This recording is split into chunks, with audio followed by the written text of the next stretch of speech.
तो दोस्तों अगर कोई सोचता है कि पाप करने के बाद गंगा जी में डुबकी लगा लूं तो सारे पाप धुल जाएंगे, तो क्या ऐसा पॉसिबल है?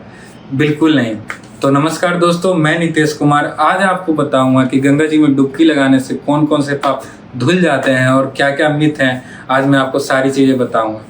दोस्तों अगर आप सोचो कि अगर ऐसा होने लगे कि गंगा जी में डुबकी लगाने से सारे पाप धुल जाएंगे, तो अगर कोई क्रिमिनल है वो तो रोज एक मर्डर करेगा और रोज जाके गंगा जी में डुबकी लगाएगा और उसके सारे पाप धुलते जाएंगे।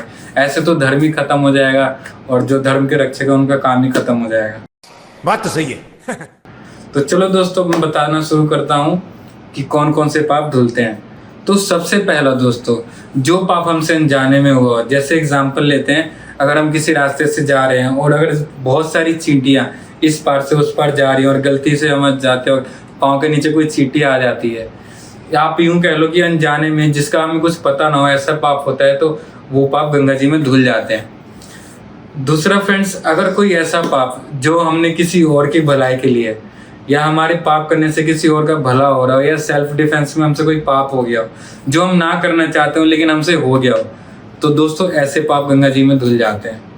तीसरा दोस्तों, अगर हमने अपनी मिट्टी के लिए, अपने देश के लिए अगर कोई पाप किया है जिसमें हमारे देश का हित हो, तो दोस्तों वैसे पाप भी धुल जाते हैं। वैसे उसको नहीं लिया जाता पाप में, हम उनको वीर गति में मतलब गिना जाता है। और फ्रेंड्स लास्ट, अगर धर्म की रक्षा में या धर्म को हानि ना पहुंचे उसके लिए अगर हमसे कोई गलती हो जाती है, कोई पाप हो जाता है, तो ऐसे भी गंगा जी में पाप धुल जाते हैं। और दोस्तों पाप में खाली आप ये मत सोचिए कि पाप खाली मर्डर करते हैं तो पाप होता है। झूठ बोलना, किसी का खाना चुराना, चोरी, ये सब बहुत सारी कैटेगरी होती है जो पाप में आता है।